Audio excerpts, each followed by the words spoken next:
los últimos 25 años, el Perú se ha convertido poco a poco en una historia de éxito económico en América Latina. Hemos tenido un crecimiento económico sostenido que en algunos años ha llegado hasta un espectacular 8%. Nuestra inflación es una de las más bajas del continente. Hay disciplina fiscal. Eso quiere decir que no gastamos más de nuestros ingresos. El sol es una moneda fuerte. Las calificadoras de riesgo nos han dado al fin el anhelado grado de inversión y las más grandes empresas del mundo invierten en nuestro país. Sin embargo, en medio de estas noticias alentadoras también están las malas noticias, como es el crecimiento de la delincuencia, el cáncer de la corrupción, el descenso del nivel político y lo que es incomprensible, el aumento de la informalidad en todos los niveles. Un reciente estudio del Banco Mundial revela que el 65% de las empresas peruanas son informales. ¿Cómo se explica que un país con una economía que es admirada por los medios especializados y hasta por sus propios vecinos no haya podido superar el antiguo problema de la informalidad? El fenómeno informal, que durante mucho tiempo fue visto como una expresión de esfuerzo emprendedor, es hoy una enfermedad perniciosa que ha alcanzado a casi todo el aparato productivo del país, acentuando así la exclusión y la desigualdad. Pero, ¿qué es lo que hace que haya tanta informalidad en el país? ¿Qué significa en términos económicos la informalidad? ¿Qué le espera al Perú si no se resuelve este problema en el futuro? Establecer una fecha exacta sería algo arbitrario, ¿no? La informalidad en el Perú surge cuando a mediados del siglo XX empiezan a desarrollarse grandes migraciones a la costa, sobre todo a la capital, a Lima, ¿no? Migrantes andinos que llegan a la capital y alrededor de lo que era el casco tradicional de la ciudad empiezan a producir invasiones en arenales o en exhaciendas, ¿no? Lentamente se va configurando cordones populares alrededor del norte, el sur, el este de Lima. Todos estos asentamientos humanos se hicieron sin derechos de propiedad, sin respetar la legalidad existente, porque esa legalidad existente era inviable, ¿no? Efectivamente, esos migrantes que a partir de la década de los 40 comenzaron a llegar a las ciudades en busca de nuevas oportunidades, no tuvieron nunca el apoyo del Estado para construir sus viviendas, comerciar, crear empresas o desarrollar los más simples negocios. La forma hostil con la que fueron recibidos los empujó a refugiarse en la informalidad, es decir, hicieron todo lo que tenían que hacer a su manera, de espaldas al Estado, sin solicitar permisos ni seguir sus complicadas reglas. Se dieron trabajo a sí mismos, crearon sus propios medios de transporte, sus mercados, sus tiendas y negocios, y también levantaron sus viviendas donde les pareció mejor. Así nacieron las invasiones que con el paso del tiempo se han convertido en los distritos que rodean a Lima. Una de las manifestaciones más populares de la informalidad fue el comercio ambulatorio, que comenzó a crecer vertiginosamente en las calles y plazas, volviéndose parte imprescindible del paisaje urbano.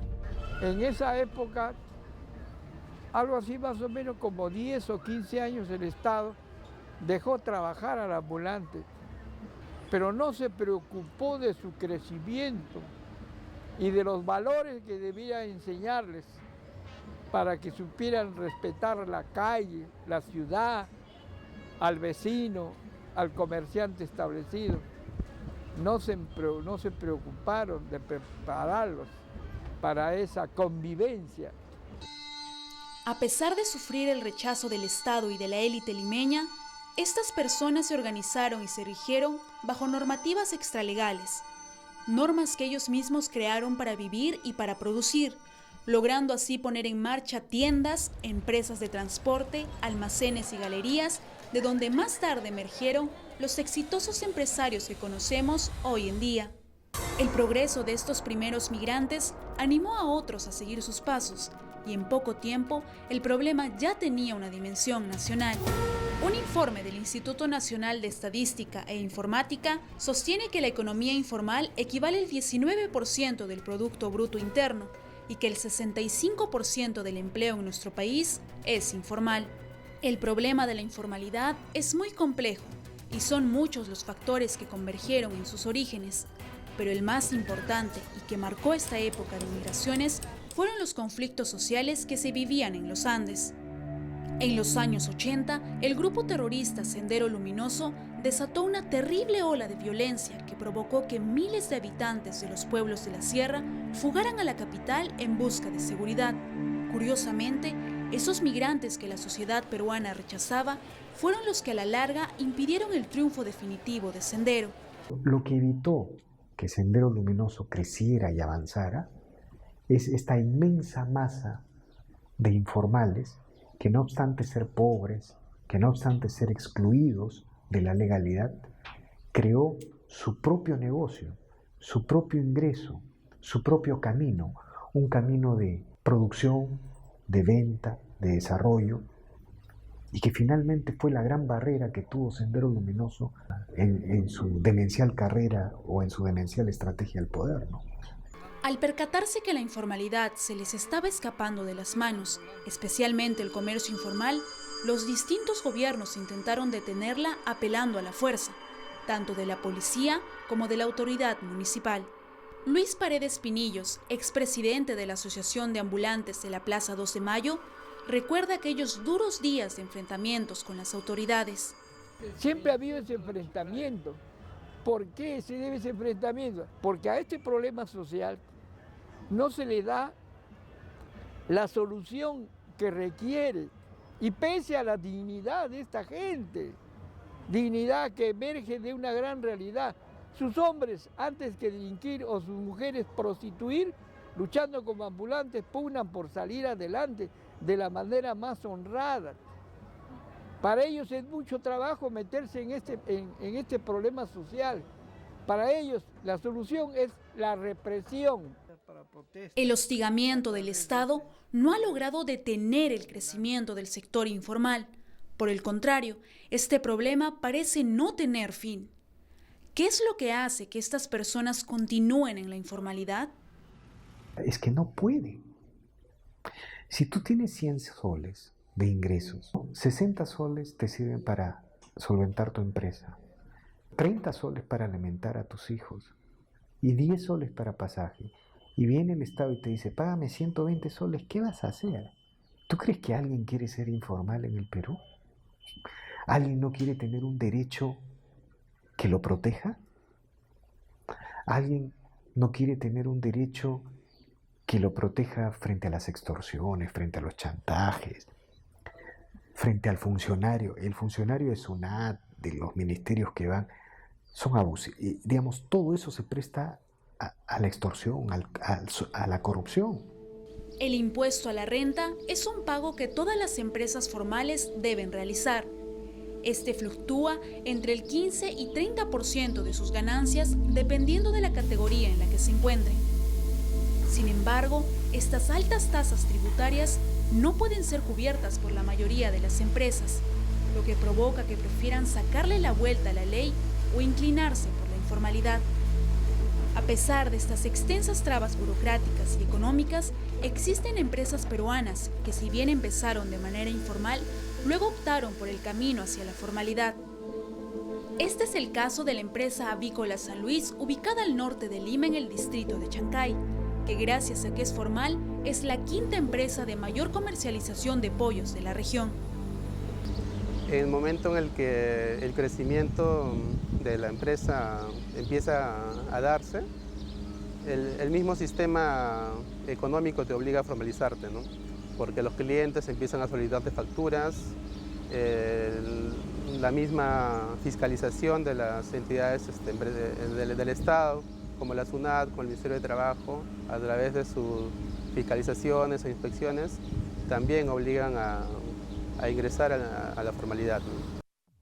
Tal como lo menciona Betson, es el sistema lo que los obliga a ser formales, pero esto, a diferencia de crear beneficios, solo genera trabas para el crecimiento, siendo las tasas tributarias el principal problema. El IGB es demasiado alto. Considero que el impuesto a la renta está dentro de una tasa normal para el sector latinoamericano, pero el impuesto general a las ventas es de 18% y es bastante elevado, ¿no?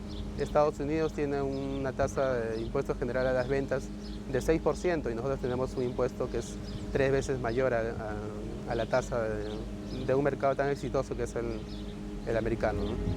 Al otro lado de esta historia hay personas como Berenice Valdés, comerciante que trabaja día a día en la Plaza 12 de Mayo para poder sacar adelante a su familia. ¿Qué puede decir ella sobre la informalidad? Yo cuánto quisiera tener un permiso acá, pero lamentablemente no cuento con el dinero y te piden un montón de requisitos y de lo cual a veces no lo puedo cumplir. Si no, yo sí quisiera un permiso, pero lamentablemente a veces no se puede por muchos motivos, ¿no? Acá te piden una cosa, otra cosa, te mandan un lado, otro lado. Hace un año los trámites y encima tienes que tener plata para que pagues al abogado, al otro. Y no se puede. Y no cuento con eso. Una institución que ha expresado una constante preocupación por impulsar el desarrollo económico del país es la Asociación de Exportadores, ADEX, que también ha publicado valiosos estudios sobre las causas de la informalidad. Las personas, y en particular las empresas informales, casi por definición, como no aportan. Entonces, el número de empresas que aportan es relativamente reducido. Aportan a través de impuestos. Y con esos impuestos el gobierno hace todo lo que ustedes conocen. Ustedes asisten a clínicas, tienen carreteras, tienen puertos, tienen aeropuertos.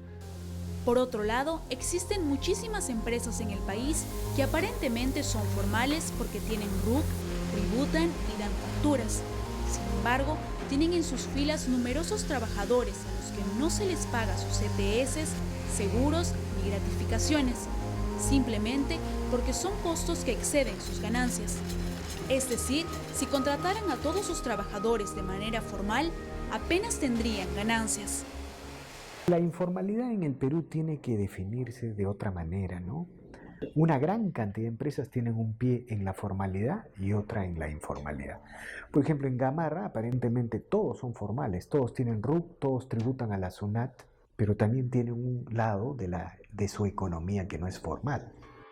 Según el reporte del Banco Mundial sobre el emprendimiento en América Latina, las empresas pequeñas se han estancado en la informalidad. Definitivamente, la única explicación de la informalidad en el Perú está en la imposibilidad del Estado de transformarse, de cambiar, de reformarse. En el tema tributario, para el Estado es fácil cobrarle al grupo de gente más rica que puede pagar 30%, y con eso tiene la caja llena. Pero no se da cuenta que al no hacer una reforma tributaria, la mayoría queda excluida de la legalidad. Y tampoco se da cuenta que si hiciera esa reforma tributaria, si ahora recauda 100, podría recaudar 300, pues.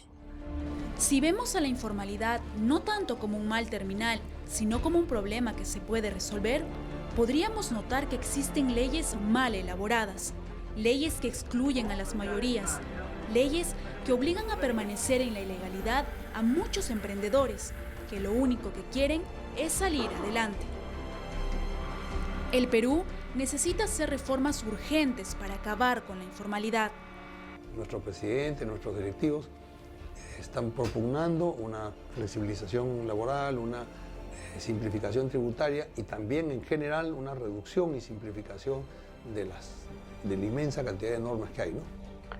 En Estados Unidos las empresas durante unos primeros años no pagan impuesto a la renta. Se llama cuna de empresas. Creo que solo pagan lo que se llama IGB. De 100 empresas fracasan la mitad y las siguientes continúan. Y recién cuando ya tienen ingresos, se capitalizan, pagan impuestos. En el proceso de formalidad se necesita imperiosamente la participación del Estado y de las municipalidades. Sin ese aporte, jamás va a haber formalización, jamás. Solo incomprensión y no solución. El problema de la informalidad afecta al país en muchos aspectos, y si se mantiene la legislación actual, las empresas seguirán siendo informales, y miles de trabajadores no gozarán jamás de beneficios. El país necesita reformas tributarias, reformas laborales y reformas en el Estado. Fue un largo camino sembrado de errores el que nos condujo hasta aquí, pero con voluntad y decisión política, sí, es posible retomar el luminoso sendero hacia la formalidad.